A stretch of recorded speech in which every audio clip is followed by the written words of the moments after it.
Bonsoir très chers téléspectateurs, vous qui êtes derrière vos petits écrans pour suivre votre émission préférée, l'artiste au son œuvre. Vraiment, ils ont l'émission qui toque au bino sepela kanango tango nyonso bolingaka tango nyonso. Vraiment, to senge tenzambe akokana kopambula bino biska bozwami kimia na Yesu Masia ekoka na kozala na bino. Vraiment, esengo ya biso ezali ya koleka parce que tout le monde a dit lisusu na mvula oyo 2026. Alors, le long na kati na plateau na biso vraiment tozali na mopaya monene o toyebi na koyamba. Azali moto monene, azali nani? Kams Kamanda.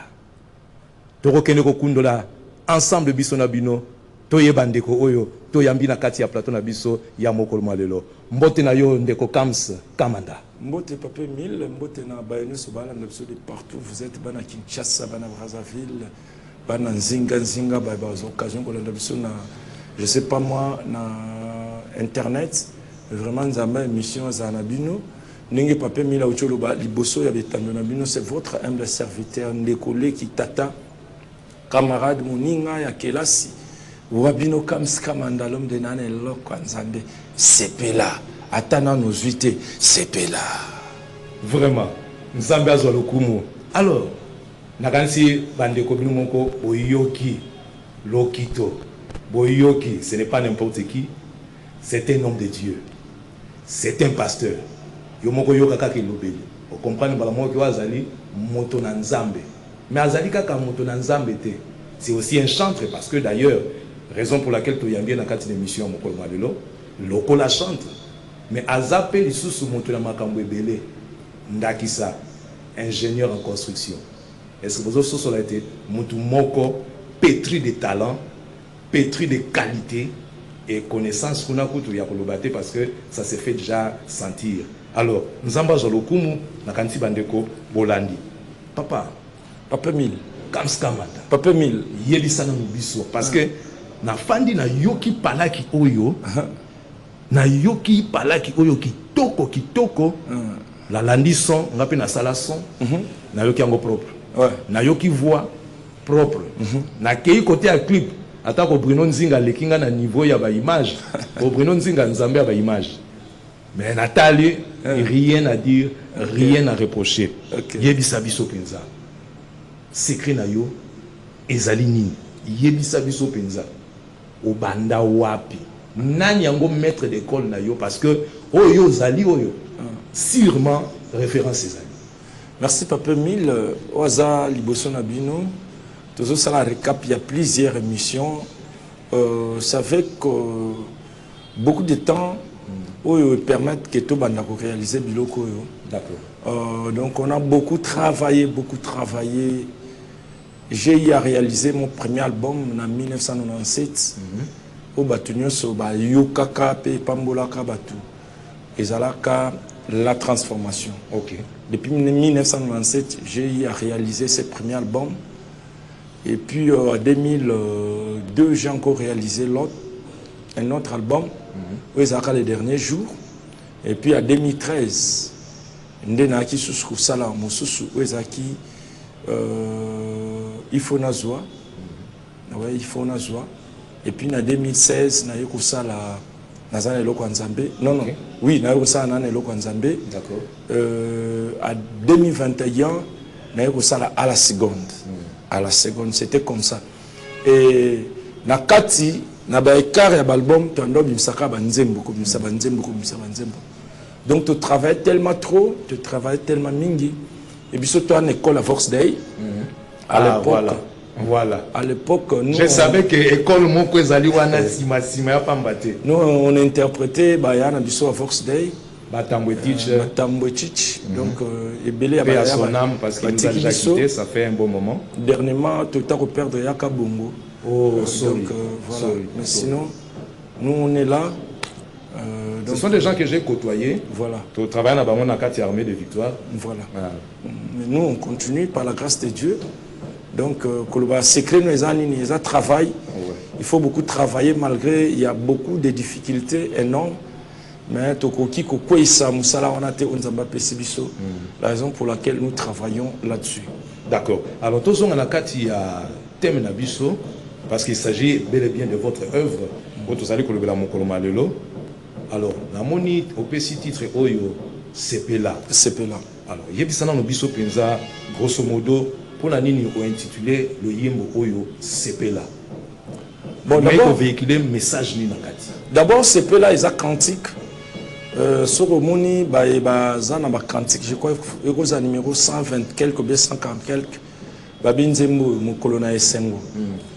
Ngande na cadre d'arrangement na cadre ya ko actualiser nzembo nde na yeko bakisa loboko na tomboli ekomi mopanga et puis toyemba ngo pe boyete et biso toyemba nde mususu ngana pesa ngo pe vie mususu pesi ngo forme na pesi forme mususu na actualiser ngo en fait exactement koloba c'est quoi les messages ya kati album oyo message za omoni sepela mutu fois sepela parce que mutu azo benga mutu aza Yesu Christ. Amen. Donc mutu abengi Yesu te mais Yesu nda bengi. Très bien. Parce que sotangi soyo ki premier couplet tozoba mokolo na esengobe na yokie mobikisi abiangi ngai. Yenda bengi. Le mutu aza na esengo pourquoi mutu azo benga ye aza le docteur des docteurs. Nous avons un médecin de médecins. Nous avons le prophète des prophètes. Nous avons un magistrat des magistrats. C'est un pasteur des pasteurs, c'est un évangéliste des évangélistes. Et c'est un boss des boss. La scène à moi, ceux qui peut-être boss moi quartier Bengio au CPLI. Tel année, tu vas CPLI, ceux qui invitation à président de la République. Cette invitation, il y a gouvernement, il y a l'IO. Oh, il y a un gouvernement, invitation présidentielle, mon frère. Si vous avez un costume à bien, côté boutique, costume à bien, pour qu'il répondre à l'invitation du président de la République. Ah, d'accord, tu pongi, papa. Oh, là, la terre. Oh, quand tu pongi. Oh, c'est un boutique au bimba. Mais oh, il y a un yazanan. Le prêtre, plus que le pape, plus que le président de la République, il y a un faux CP la caca. Donc, le vrai message est ça que bien aimé, au CP là, on a une invitation à ma copine, à ma copain. Au CP là, on a une invitation à ma fiancée. Au CP là, on a une invitation au cadre. Au CP là, on a une invitation à chef d'entreprise. Mais pourquoi pas au CP là, une invitation à Jésus Christ au Nazareth, l'homme des 3 jours. Hein? Mutoyo apambola batuya. Donc le millionnaire, le milliardaire mondial, c'est lui. Sur le loba, oh, c'est lui, oh, yaza, iPhone aujourd'hui, le président, le PDG de la société iPhone, je ne sais plus son nom, c'est lui qui est le milliardaire mondial. Mais non, c'est lui qui t'invite là, c'est lui qui t'appelle, il est plus que le milliardaire mondial. Avec qui Elon Musk, avec qui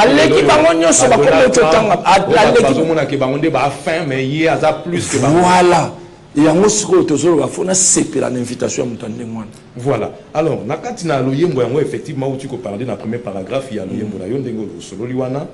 Obakisi na refrain lobete e yambingai mobikisi ayokisi ngai esengo c'est na sepela po alimbisi mabelanga. Voilà. Déjà eloko ya kitoko oyo yo aye abengi yo. Alléluia. Voilà pourquoi esengeli yo o sepela. Ah, abengo pa maté.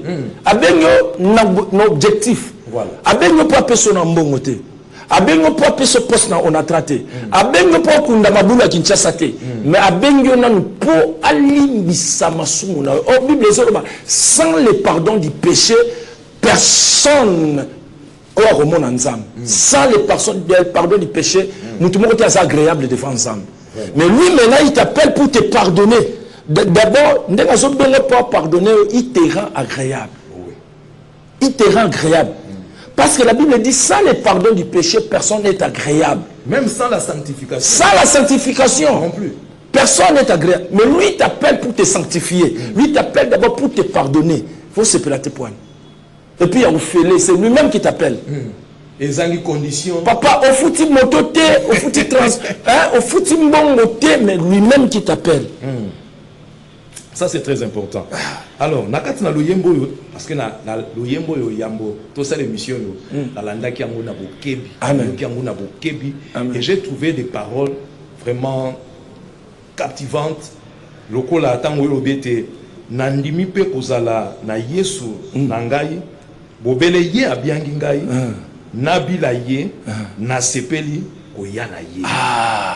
Déjà au moins muta bengio pour pardonner faut comme moninga na. Tout à fait. Muta bengio même bateau tu babel la biso pour pas pesa biso ba mégato comme baninga. Bon muta bengio pour à purifier, pour sanctifier, pour limbisa mabunga na yo. À justifier yo comment qu'est-ce que je peux dire comme saint comme mon santu. Comme un produit consommable. Il y a un ce qu'on a lobby abiangi ngai na sepeli faut na sepela ka koyana après sepela alimbisi mabenanga ambingai mubikisi ayokisi esemobe sepela alimbisi mabenanga. Seigneur. Bandeko, en tout cas, je vous invite. Est-ce que papa, ils ont déjà une plateforme? Oui. Surtout, il y a téléchargement parce que si Manabatuko Yoka, Kolanda émission, ils en auront grandement besoin. Amen. Alors, il faut mettre le bango déjà sur le place, il faut battre, sepela, Kamskamanda na YouTube. Notre chaîne c'est Kamskamanda Channel TV et la même occasion on va profiter s'abonner aussi massivement. Tout à fait. Et puis vous télécharger CPLA on a commis CPLA Kamskamanda vraiment et kopambola bino makasi bana nyonso mishoni bana CBFC bana CFMC bana KLC bisonyo sotoyemba nzemboyo tout télécharger en haut nzambe akozanga te kopambola bino betaka sepela Kamskamanda sepela na YouTube au télécharger nzembo bantoma na likolo pe bazalaki batatoli bapesi ye bilaka pe kondimela bobele ye sepela alimbisi mabunga nanga bantoma omoni bantoma baza batoyo bazalaki tout autour sentir à Yesu. Maintenant ceux qui kutu bango bazuvi na bango bapesi bantoma bapesi batatoli papa ceux qui kutu mutu alalaka na Yesu andimi Yesu mutu azalaka na Yesu andimi Yesu bongo yo so abengo bya ondima poani yango malebele tant tout ça la évangélisation tout ça la suivi bien aimé Yesu azana posa na yo Bible lobby soki motabongoli motema na la fête ezalaka bien aimé. Ça sert à quoi ce monde ici? Viens, il t'appelle. Mais nous voyons dans Nzembo les apôtres. Bantomana, Likolobe, Bazalaki, Bata. Et même les apôtres ont témoigné. Voilà. Témoigner grandeur à Moutouana. Témoigner miracle à Moutouana. Témoigner monnaie à Moutouana. Bon, si écoute Moutou Azalakana, le président de la République a témoigné. Si Moutou Azalakana était témoignage nous opère. Et en plus, les mêmes Moutouango, Oyo Zalakana est place monté, Abengi Sikoyo. Abengi frère. Il y a le tour. Au moins, il y a le basiko, on va marquer qu'on a Zamba Bazalaka. Ceux qui va découvrir Bitabé. Barokende Bazuba Nekona. Il y a tout le Bitabo, Mango, no quitte Kopola. Bamaka qu'on a Zamba. Ok. Soit qui a découvert Bitabakopte là, à Rokende, Manga Bengi Bandeko na Bango. Oh, il y a tout le Bitabe, ceux qui étaient pour la Baye. Mais biso lelo. Est-ce que Pena ceux qui copent les alliés, ben Ndekono Penza? Il y a tout ça la copote aux diamants. Lelo comment chacun pour soi. Eh, na ke benga ya bonga. Na ke benga nginda, metala Yesu ye azobenga biso bien-aimé. Yesu ye azobenga. Yango nzembo mususu ezaka pe na kanti, nkolo Yesu abengi ngai. Ngai na ndimi kolo Yesu abengi ngai na ndimi o mwana nzamba abengi ngai na ndimi ngai na kende kosala mosala ngai na kende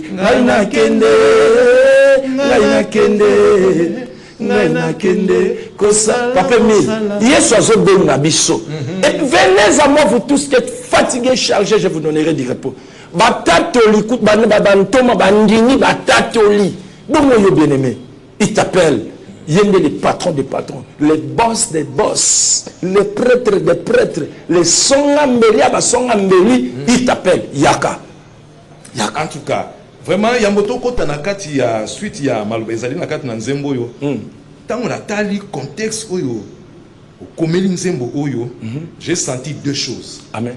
Première des choses, on a senti mouvement ya église protestante. Yes. Et frappé. Tant on a l'autre partie la chanson, on a occupé l'église des réveils. Yes. Et télémi. Mélange. Yem sangai. Donc la culture on a nié surtout, ils allaient na kati na yo. Ah, bon, Nzamba, Azara Nzamba Tongo, Azara Nzamba Midi, Azara Pen Nzamba pourquoi? Azara Nzamba Liboso, Nzamba Sima, ya Likolo Penase. Donc, na ambiance chrétienne, na ambiance, Oyaba Nzambe, et c'est Ngaka, Kusangisa, Kasangisa, donc vous salissez qu'on dit, vous malaxez musique. Voilà. Vous malaxez musique. Pour permettre à Nzambe de se retrouver. Parce que Zana Bana Nzambe belé ti lelo ba kukakoya l'église te pa ngana na posa na bino meso na kekuna na obina wa. Na obina pe lo lengeni. Na obina lo lengeni. Yango biso to loba soki obini awate okokende ko binela wapi biso to binaka awa na présence Nzambe awa wana so biso na setra. Setra awa Yesu nde base. Yango zo mona awa toke loboko na to tomboli loboko. Makambo yindi. Wana sikoyo moteli. Parce que tango yo lobi na kati na nzembo yango lobi. Loboko na tomboli e komi mopanga. Lokolo na tomboli ezo nyaka ezo écrasé. Monoko na fungoli. Moto ezo bimba papa et mille. C'est là où j'ai senti ngabi makambo yindi. Donc au bini ce qu'on a position il y a combattant et puis victorieux à la fois. Non, muto yeso bengi. Muto yeso ndini. Muto nzambe alimbisi fois comme une flamme de feu. Amen. Muto yeso ndini muto yo tala bato bele bazo sakana. Bien aimé, yo yeso zo benga, ozo comme une flamme de feu, ozo comme intouchable. Dieu nous appelle pour une mission, pour une mission en fait. Oui. Pour une mission. Écoutez, lorsque Yesu a benga yo, Bible lobi abianginga na ndimiye. Abenyo pour la mission. Mission ezanine, ozo comme flamme de feu. Le boko nezo comme mopanga pour écraser batuno sur la sarana esprit na. Tant ozo comme makoloane ezo niata banguna monoko na yo banda ko bimisa moto. Ozo comme intouchable, 2026 comme intouchable, 2026 témoigner. Parce que ozo yamba yeso moté monoko mo konspire mo bikso comme une personne mise à part. Ou comme Daniel. Daniel comme une personne mise à part. Parce que azaki choix ya Nzambe. Il pas bien que tango yesu yemo azo benga yo comme choix na yo za choix. Dans Nzamba ko yesu ko sa choix na ote soit bengiote. C'est lui-même qui fait le choix.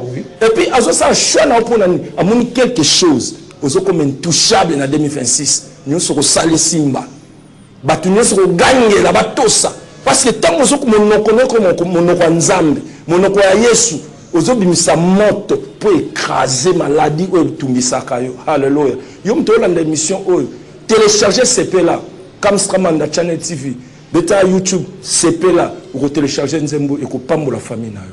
Vraiment Oizali Masolomoko Kitoko. Vraiment, Nazali très touché sur ça. Amen. Je suis très touché dans Maloba Oizwami Nakati na Luyembo yo. Et puis, quand on a Maloba yo Utikoloba ou Papa Kams, j'ai senti aussi qu'il y a d'autres chrétiens. Oh, basi ba yamba Yesuana. Des fois, ils se sont perdus pensant que Bazali na échec. Ba choix pour na yo qui peut na souka Luyembo na Olobi. Ce qui aux angi Yesu, ils ont échec. Si vous avez un Yesu, mais Yesu a apprécié ma boko, apprécié ma boko, aux autres la moto, apprécié mon noko, aux autres la moto musalate. Voilà pourquoi aux alliés kozonga toujours sima. Au vaccin à l'olembo na yo lobi, je vous ai amené l'épée qui donne la paix.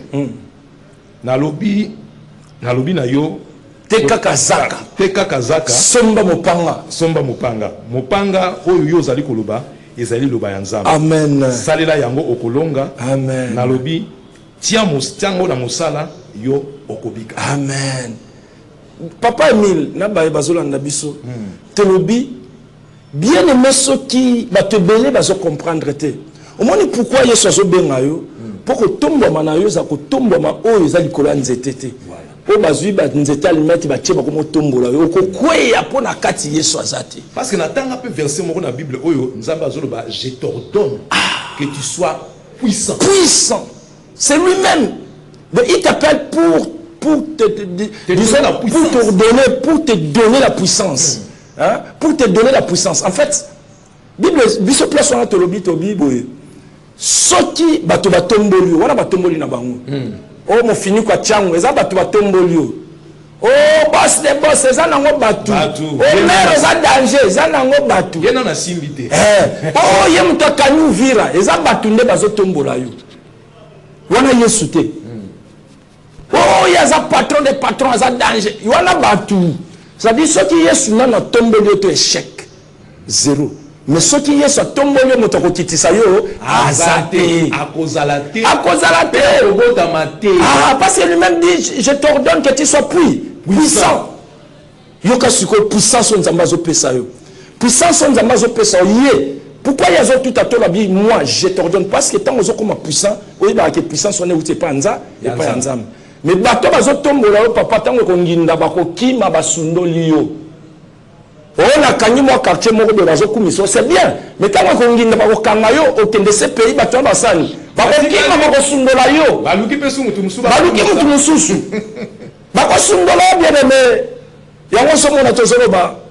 Élévation solo et où t'as pas ensemble. Amen. Élévation solo et où t'as pas ensemble. On a battu mon kili. Et ça n'a pas éphémère. Il y a un autre solo bas. Attaque au nom de mata. Ozo kende. Biso tozo sepela. Talande bato azo tombola. Mais ceux qui y sont azate na kati ko sala nini? Okoshwela. Donc sans Yesu, échec. Sans Yesu zéro. Échec. Ya solo. Papa Kams na yebité parce que yo zali wa nos ali à la fois chanteur, à la fois pasteur, à la fois ingénieur. Yes. Mais est-ce que mosala na yo zali ko sala ya loyembo? Ezali ko tshela obibaka te na mosala na yo pe mususu. Pour les lopes bandeko, bakoy ko zanga bosenga na yo comme ingénieur en construction, mais moi bazo yo zate pour na nini? Yo mi peska na makambo nzambe. Non, moi je suis en fait je ne suis pas vraiment un ingénieur de construction. Je suis un ingénieur technicien. De l'Istan Ndolo. Je fais l'électricité avec plusieurs formations à la fois. Okay. Donc à l'ISTA, je suis collé comme un ingénieur technicien électricien. Okay. Et par la grâce de Dieu, j'ai fait multi formations. Je suis presque partout là. Je suis presque partout. Je suis dans l'acoustisme, je suis dans la construction. Je suis partout. Okay. Donc c'est une grâce que Dieu m'a offert. Donc non, moi je pense que les années l'autre côté et kokiko kanga musalonga na salaka. Et dans la prédication, je laisse tout pour aller prêcher. Même pour aller chanter, j'abandonne tout pour aller chanter. Oui, parce que bandeko pe mususu. Donc ba ko mi tourner est-ce que ndenge papa Kams Kamanda Zaliwan. Tout ça na bosenga to invité yé. Ata siko aya. Est-ce qu'Azali dispo? Ata siko plus 243 89 77 194 79. Ata siko benginga na tche carburant na démarrer, je viens na yembi na kenanga. Na tei na kei. Voilà, c'est comme ça se passe. Vraiment, Zamba Zwalukumu, Zamba Pambolayo. La race de Banija ko chuté na Soukaya émission na Bisso. Est-ce que vous avez encore des préoccupations? Papa Milo, ndire banzembo nzambe za la rapenda souté na Kishasa. Et comment ya koluka? Et comment ya koluka? Oyoka banzembo pe mususu, batem na yango. Yesu abotama na kinkole, akufa na bibwa. Batem père na ya utaki na masmanimba. Il fit même pas. Mais tala nzembo nzambe yango. Banzembo nzamba boy, so koti na YouTube mona ba vie et ya mingité. Mais banzembo bazotuka na lola. Nde yango bato bazola. Oh lola longola esengo. Lola longola bato basala ka musala na. Donc bazotuka me bato ba sepela. Mais tala nzembo nzambe yango. Papa Mille. Vous savez, bandeko, omoni ba cantique populaire oyo to hérita ba mvula na ba mvula parce qu'il y a de ces cantiques là oyo mama depuis ba 1800. Biso le autres zali bana ba 1900, bana ba l'an 2000. Yes. Zali ko yoka yango. Ceux qui banzembo ani zalaki malamu te ne le autres zoyemba yango. Ah oui. Mais ceux qui le lobo yoki papa Kams Kamanda. A kundoli susu banzembo yango. Azongisi yango apesi yango forme ya sika. Papa, secret wana. Recours à l'authenticité. Yozui nzembo ese yemba na yango, opesi yango forme. Yebisa biso. Nani inspirateur na yo? Non, Yesu Christ biso le baraka sacrificateur, so qui a une inspiration te ayote ya masolo ya mikata ya kina avion. Yango zo mona un sacrificateur faut en offrande. Biso offrande biso yango to pesi. Vraiment. Alors, on a évité un mot de la fin parce que comme dans cette émission, on a bandé quoi qu'on remercier. Grand merci. On a appel au pays qu'on lançait peut-être pour des sponsors, pour des producteurs. On a peut-être que yo moko zali producteur, toi producteur azali pour la œuvre na yo. Bon, balobaka nini balobaka l'abondance ne nuit pas. C'est-à-dire musala yango biso to sala part na biso tikali nzamba sala part na ye. OK. Parmi bana nzambe bele ba pena bambongo babumba na ndako ezanga musala osala. Au moins bazo sponsoriser ba terrasse, bazo sponsoriser ba loge bar, bazo sponsoriser ba boîte, bazo sponsoriser makambo ndenge na ndenge ba day. Ça peut battre ba candidat, niki bok. Voilà, tala banzembo yango. Okoki ko organiser concert atana salmo amunye na Kinshasa a obinga papa Kamsiaka. Tout pambola bana nzambe na banzembo ezebele ba simba volant ezebele ba vraiment j'ai plus de 40 chansons plus de 70 même sur côté na page nango mona banzembo eza ebele tuyemba na ba maman Laure tuyemba na ba pasteur Yannick Tumba tuyembi na ba évangéliste Mike Flore tuyembi na ba ya Matou Samuel le Sambo Ndengo na ba ya Patrice na plus de 70 chansons. Voilà, donc s'il faut investir, on peut investir dans Moussala. On est là, vous pouvez nous appeler. Au Bengibiso, to sololi, bananzambe bapambo manamakambo boy. Pourquoi pas te boy sponsor? On a besoin de sponsors. Venez me soutenir Moussala, ils ont souffrir. Moussala yango. Donc to chapwa na makambo 2026 en Tolobi, et ça année il y a témoignage. Vraiment, pour na ko remercier ba nyonso. Balanda Kibiso, d'abord à vous-même, Papa Emile. Merci. Nzamba Pamboula, on est équipe ya Mouné ya CCTV, au Boyambarabiso à tout moment. Bruno Zinga, Moïse Lelo. Bangonyoso, voilà. Doudou Montiri. Voilà, donc équipe Nyoso, ya CCTV, Nzambé, à Pamboula Bino. Vraiment, on est ensemble. On appelle à remercier Bana Cetra, Biso Toza Cetra, Centre évangélique, la transformation. Namkouse Cetra, Toza na commune Yangaba. Na avenue Massimanimba numéro 54 na direction frigo arrêt les champignons soko yewana okuta biso to sanganaka chaque mercredi de 17h30 à 19h30. OK. Vendredi 17h30 à 19h30 et le dimanche to zana quitte biso célébration et bandaka de 8h30 à 11h30. Okoko benga biso oyena Cetra vraiment biso nzambe azawana tolobi yesunde base et na pesimbote na bana nyonso ya Cetra na pesimbote ba pasteur nyonso ya RDC ba mission nyonso ya RDC mapinga pe gouvernement na biso espace présidentiel nyonso nzambe apambola bino la police nzambe apambola bino gouverneur de la ville nzambe apambola bino bisiko zali na équipe na bino et puis na pesimbote na mwasi na nga molonga ni mama batika manda et puis na bana na nga comme cette bourgeois Soraya Kamanda nzambe apambola bino et na famille Kavira Merline nzambe apambola bino nyonso baye bazwaki makasi ya kolanda biso mais pona biso tolobi soki yeso aye lelo tolobité tokokuta na lisusu na même émission mais tokokende bongo te sans que topesa numéro plus 243 89 77 194 79 plus 243 89 77 194 79 bokomela biso na page na biso Kamskamanda officiel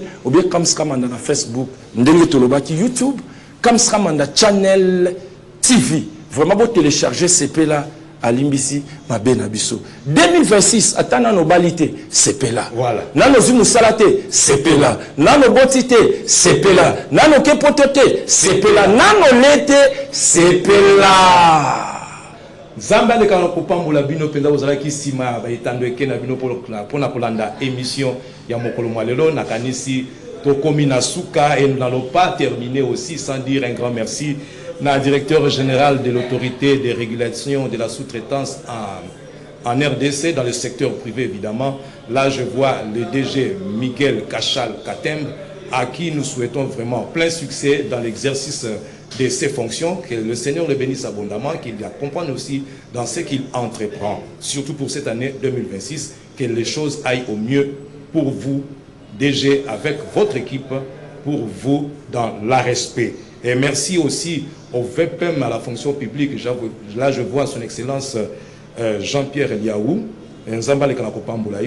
vraiment bon vent, merci na intendant Didier Liaou, et avec son épouse Cynthia Mayele Liaou, Nzamba Pambola Bineska Bozwami, Bozali Kolanda Biso. Merci pendant à maître Jacques Moubenga, Nzamba Pambola Yo, et aussi avec votre épouse Lucie Mayele Moubenga. Et je n'ai pas oublié aussi maître Gracien, je n'ai pas aussi oublié le président de la colonie congolaise au Gabon. Là, je vois le président Yannick Mapwanga. Vraiment, Nzamba Pambola Yo, Bendele Koyate. Partout RDC Zalaka, partout Mwanamboka Zalaka, Bendele Zalaka, toujours y a côté de moi. Merci aussi à l'international, la patronne, elle patronne, Adèle Mouinkalou. Wana, Azali Mwana Yapoto, l'international, elle patronne, donc Talakaka, Elobi Ming, Nzamba Pambola Esika Ozwami. Je n'ai pas oublié aussi mon épouse, Major Ali Makacha Mamami, à qui je salue, à qui je donne des grands bisous, des gros bisous. Nzamba Lekanako Pambola Yo. Vraiment, Esaïe Sengomonene, merci na yo, Papa Kamskamanda. En tout cas, Oyambi Biso, Oyambi Yo Penza, na kati na Esengomonene, na kati émission. Amen. Il n'y a rien à dire. Amen. Nzamba Pambola Yo. Merci papa. La kanisi Tokokutana. Tokokuta La prochaine numéro. Amen. Merci beaucoup. Merci, que le Seigneur vous bénisse. Allez, bye bye. Merci. Bon week-end à vous.